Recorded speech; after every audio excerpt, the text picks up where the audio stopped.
The warning unheeded. Commander Elena Vega stood at the viewport of the UES Intrepid, her reflection ghosting against the stars as the ship hung in silent orbit above what remained of New Haven Colony. 6 hours ago, 20,000 civilians had been going about their lives on the terraformed moon. Now there was nothing but floating debris and radiation. "Play back the final transmission again," she ordered, her voice steady despite the rage building inside her chest.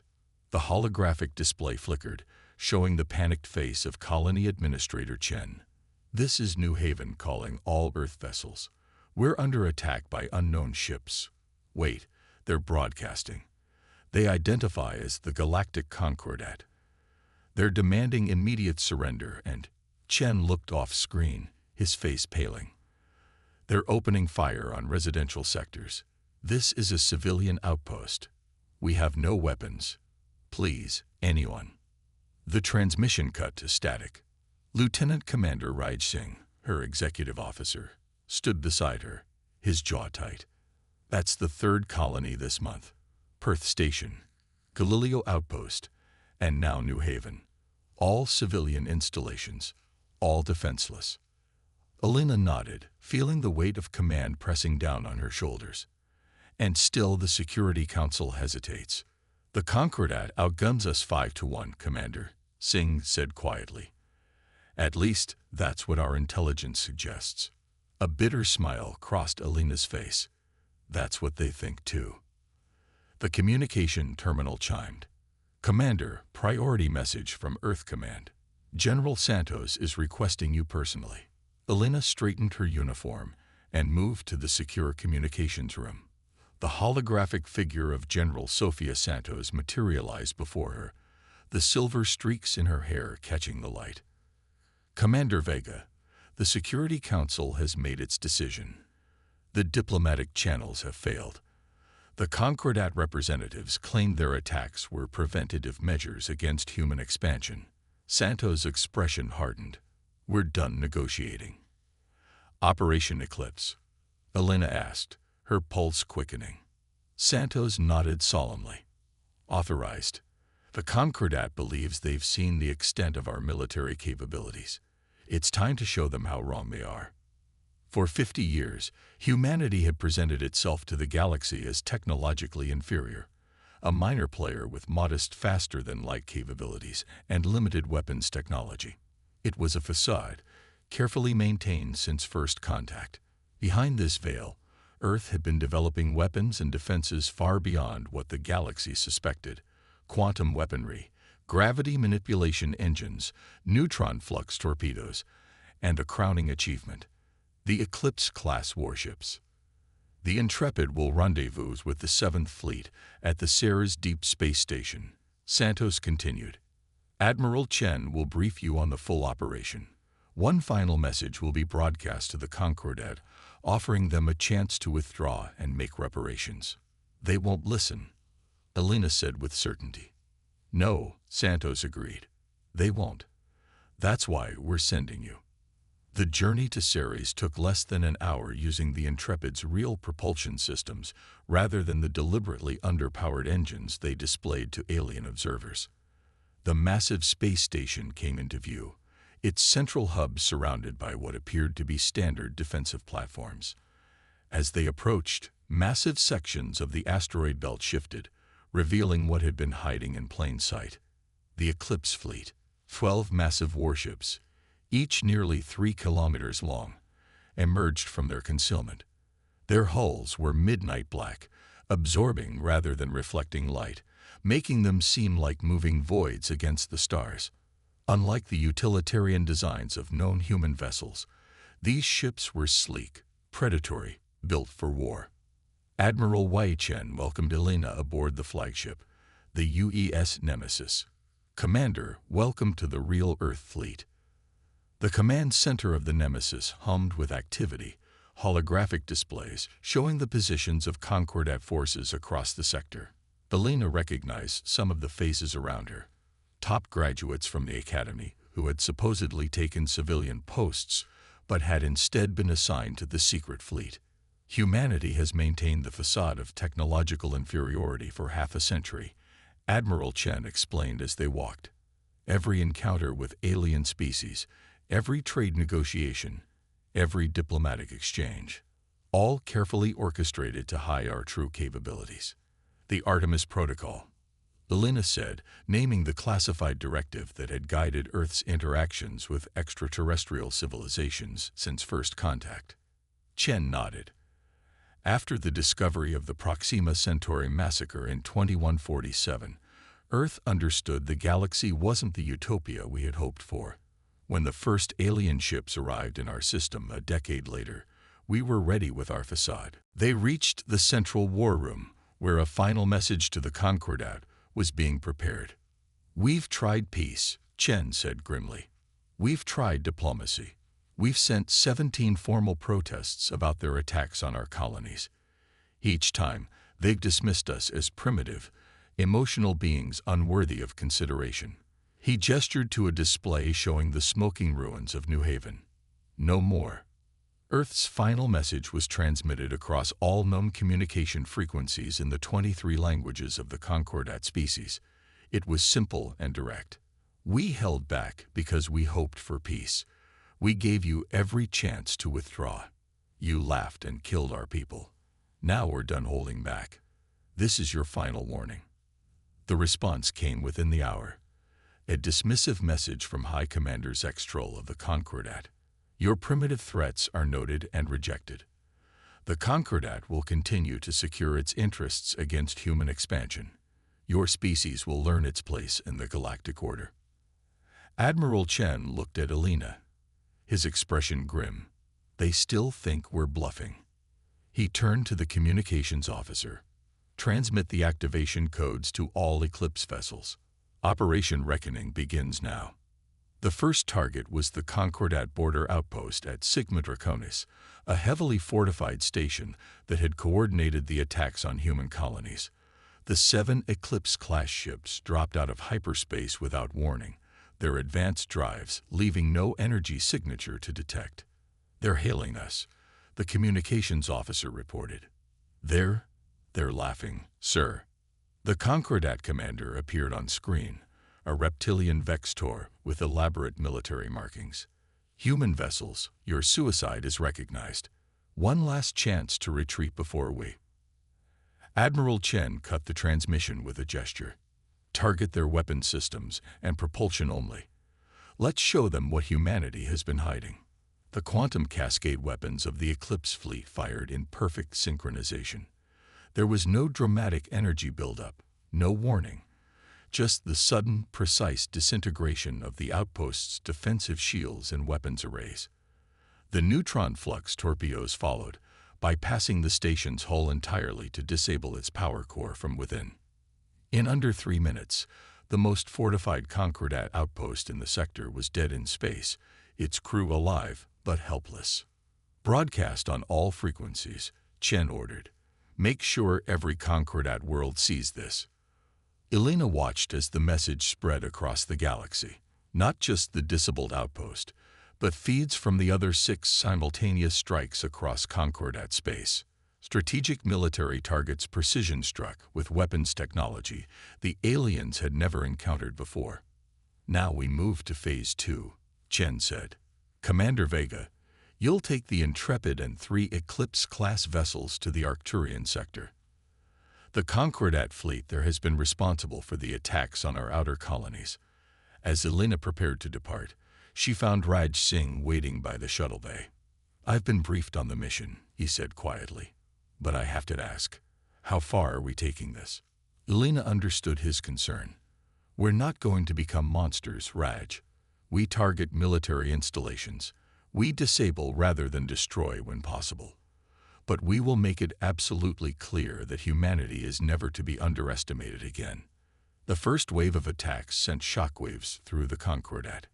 Their military communications, which Earth had been quietly monitoring for years, erupted in panic. Reports flooded in of human ships appearing without warning, striking with impossible precision, and vanishing again.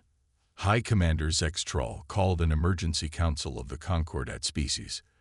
"These cannot be human vessels," he insisted to the assembled representatives. Some other power must be assisting them. The humans lack the technological capacity for such weapons. The representative from the Kivari, the oldest species in the Concordat, leaned forward. What if they've been deceiving us all along? What if the technological inferiority was a ruse? Impossible. Zextrol slammed his clawed hand on the table. Our intelligence is without equal. We would have detected advanced research facilities, weapon tests. The Kivari representative's inner eyelids flickered in their equivalent of a sad smile. Unless they built them where we weren't looking. Unless every interaction with us has been carefully staged. The argument was cut short as the chamber's security systems blared warnings. On every display screen in the room appeared a simple message. Your intelligence isn't as good as you think. We've been listening all along. As panic spread through the council chamber, the UES Intrepid and its escort of Eclipse-class ships prepared to engage the main Concordat battle fleet near Arcturus. Elena stood on the bridge, watching the enemy ships forming up in traditional Concordat battle formation. Watching the enemy ships forming up in traditional Concordat battle formation. They still think they know what we're capable of, she said quietly. Let's show them how wrong they are. The Intrepid accelerated to attack speed, its quantum engines propelling it forward with incomprehensible velocity. Behind her, the Eclipse vessels moved into perfect formation, their black hulls absorbing the light of Arcturus itself. Elena's voice was calm as she gave the order that would change the galaxy forever. All ships, execute battle plan Nemesis. No quarter given until they stand down. Today, they learn what it means to have humanity as an enemy. The Concordat fleet never stood a chance. Reckoning across the stars. The Battle of Arcturus lasted precisely 27 minutes. When it ended, the pride of the Concordat's military lay in ruins, 97 warships disabled or destroyed. The human fleet had suffered minimal damage, their advanced shielding technology easily deflecting the Concordat's most powerful weapons. Aboard the UES Retribution, diplomat Tariq Hassan watched the battle recordings with a mixture of pride and unease. 6 months ago, he had been Earth's chief negotiator with the Concordat, pleading for peace while their ships bombarded human colonies. Now he served as witness to humanity's reckoning. Disturbing, isn't it? Admiral Chen said, joining him at the viewport. To discover we're capable of such devastation. Tariq nodded slowly. We spent generations believing ourselves to be peaceful explorers. Now, look at us. They forced our hand, Chen replied, though Tariq detected a note of doubt in his voice. Did they? Tariq turned to face the Admiral. Or did we always know this day would come? The Artemis Protocol wasn't just about hiding our capabilities. It was preparation for war. Chen didn't deny it. Earth's history taught us that peace through strength is the only lasting peace. The Concordat mistook our restraint for weakness. The Admiral's comm unit chimed. Sir, we've received the surrender transmission from the Vextor homeworld. High Commander Zextrol is requesting terms. And the other Concordat species. The coalition is fracturing, sir. The Kivari and Eularians have formally withdrawn from the Concordat. 3 others are seeking separate peace negotiations. Chen's expression remained impassive, but Tariq caught the brief flash of satisfaction in his eyes. Diplomat Hassan, it seems your services are required once more. The negotiations took place aboard the Nemesis, now positioned in orbit around the Vextor homeworld of Drath Prime.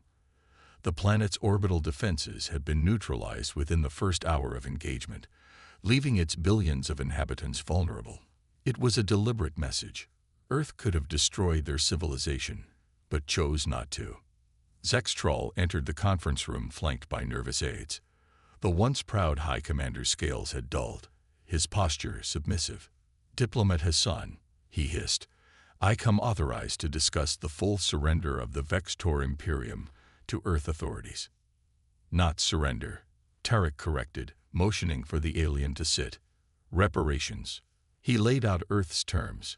Complete withdrawal from human space, substantial compensation for the destroyed colonies, public acknowledgement of wrongdoing, and a demilitarized zone extending 10 light-years from any human settlement.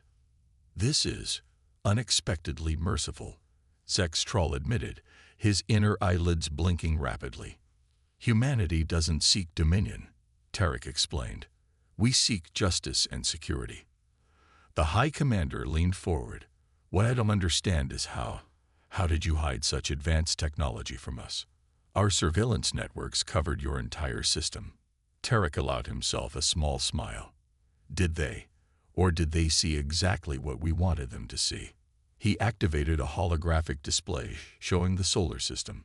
"While your observers focused on Earth and our public space stations, we built our real infrastructure in places you never thought to look. Deep within Venus's atmosphere, in Mercury's magnetic shadow, in artificial caverns beneath Europa's ice." The demonstration continued, revealing the true extent of human technological development. Massive shipyards hidden within the asteroid belt, research stations concealed in the shadows of the outer planets, and the true jewel of human ingenuity, the quantum communication network that had allowed Earth to coordinate its forces without detection. "For 50 years, Tarek concluded, while you watched us launch our primitive rockets and struggle with basic ion engines, we were building the most advanced fleet the galaxy has ever seen. Not for conquest, for defense." Zextrol signed the peace treaty with trembling claws, but as he was escorted out, he turned back to Tarek. "You say you want peace, human, but you prepared for war from the beginning. How are you different from us?" The question haunted Tarek long after the High Commander had departed. On the observation deck of the Nemesis, he found Elena Vega staring out at the stars. "Difficult questions from our scaly friend," she asked without turning. "Valid ones," Tarek replied. "Did we become what we feared?" Elena was silent for a long moment. "My grandparents were among the first settlers on Proxima Centauri.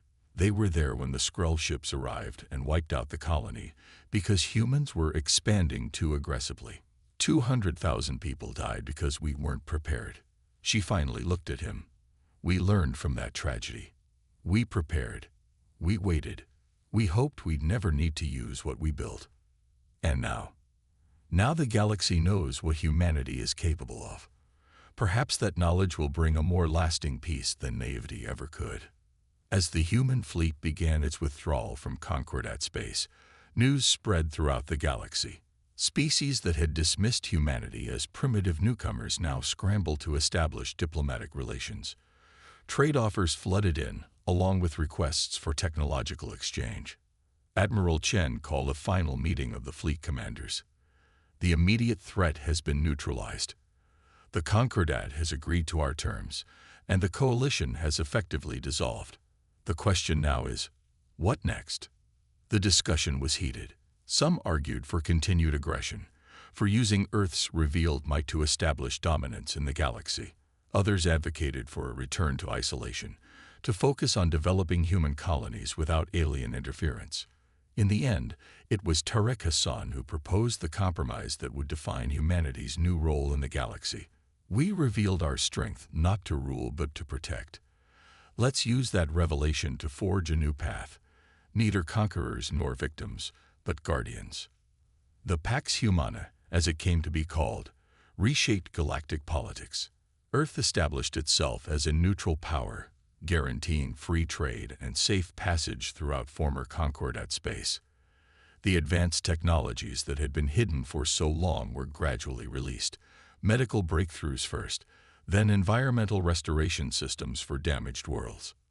1 year after the Battle of Arcturus, Elena Vega stood on the bridge of the UES Intrepid as it approached the newly built diplomatic station orbiting Earth. Representatives from 27 alien civilizations had gathered for the signing of the Galactic Charter, a framework for peaceful coexistence that placed Earth at its center not through conquest, but through respect. "Did you ever think you'd see this day?" Raj Singh asked, joining her at the viewport. Elena watched as shuttles from across the galaxy docked with the station. "I hoped," she admitted, "but I feared it would take more bloodshed to get here." "The warning worked," he said. "Once they saw what we could do." "They listened," she finished. But warnings only work if you're prepared to follow through. That was the lesson they needed to learn about humanity. As Earth's representatives entered the grand chamber to thunderous applause from alien dignitaries, the message was clear to every species watching from across the stars. Humanity had warned the galaxy they were holding back. The galaxy had not listened. Now, in victory, humanity chose mercy, but never again would they be underestimated. The final article of the Galactic Charter, proposed by the Kivari themselves, summarized the new understanding. The strength of a civilization is measured not only by its technological achievements or military might, but by its restraint in using them. Standing among the alien representatives, Turek Hassan felt a profound sense of vindication. Humanity had finally found its place among the stars, not through submission or dominance, but through respect born of strength and tempered by wisdom. As he signed the charter on behalf of Earth, he thought of the questions X-Troll had asked him. The answer was clear now. The difference wasn't in the preparation for war. It was in the choice to use power for justice rather than conquest. The galaxy had learned its lesson. Earth had shown what humanity was truly capable of when pushed too far. And throughout the cosmos, a new saying began to spread among spacefaring species: "Threaten not the children of Earth, for they hold back only until they choose not to."